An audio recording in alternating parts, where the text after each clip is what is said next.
प्रकरणामध्ये विलन ठरवून माझ्या खुनाचा कट होता असा गंभीर आरोप सुरेश धस यांनी केलाय। राजस्थानमधून बिश्नोई समाजाचे काही लोक मुंबईत आणण्यात आले होते। खोक्यानं धसांना हरणाचं मांस कसं पुरवलं याबाबत त्या लोकांना सांगितल्याचं सुरेश धस यांनी म्हटलं आहे। खोक्या प्रकरणामध्ये विलन ठरवून आपला खून करण्याचा कट होता असा खळबळजनक आरोप सुरेश धस यांनी केलाय। नाव न घेता बीड जिल्ह्यातल्या एका नेत्यावर धसांनी हा आरोप केला आहे। हरणाच्या शिकारीवरून बिश्नोई समाजाला भडकवण्याचा आणि त्यामध्ये लॉरेन्स बिश्नोईची एंट्री करण्याचा हा डाव होता असा आरोप धस यांनी केलाय। कोणाचं तरी मंत्रिपद गेलं म्हणून मग काय धरायचा तर खोक्या धरायचा, तोच वाजवायचा।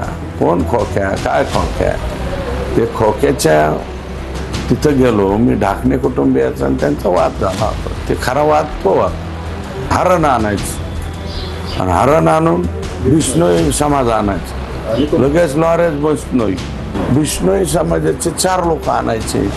कशासाठी आणले म्हणजे ही आयडिया कोणती आहे की परस्पर बिश्नोईच्या हाताने यांचा जर काटा काढता आला तर काटा काढून टाकायचं, आपले आपण नामे निराळे।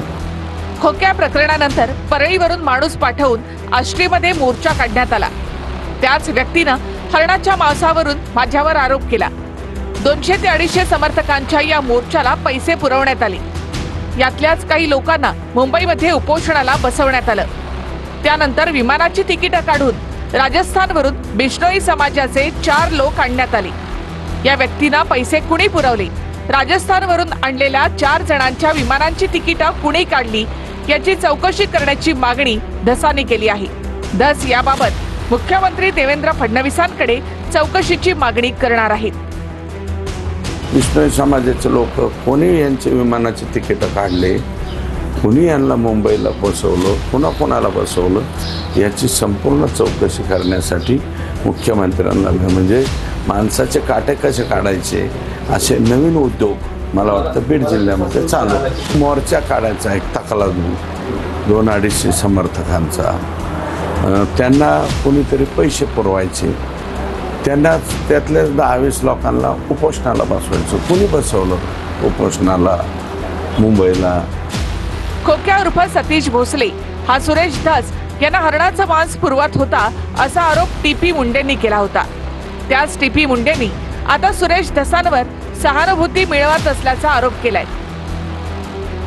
हा खोक्या त्या शिरूरच्या भागामध्ये हरणाची तस्करी म्हणजे शिकार करायचा आणि शिकार करायचा, तिथलचे त्याचा मांस वगैरे हे ते सगळं सुरेश धस साहेबाला द्यायचं असे लोक सांगतात। सगळे शेतकऱ्यांना सांगितलं की माझ्या शेतामध्ये हरले होते, मी त्यांना मारू नका म्हणल्यावर त्यांनी मला मारलं, माझे दात पाळले त्याच्या माणसाईनी आणि त्यांना ते यांना सगळं त्यांचं समर्थन आहे, सुरेश धसाचं समर्थन आहे आणि आता बातमी द्यायची सहानुभूती मिळवण्यासाठी हा सोंगाड्या गडी।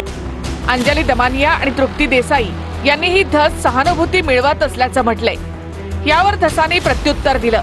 तृप्ती देसाई आणि अंजली दमानिया यांना बीड जिल्ह्यामधले खास खळगे माहिती नाहीत असं धस म्हणाले।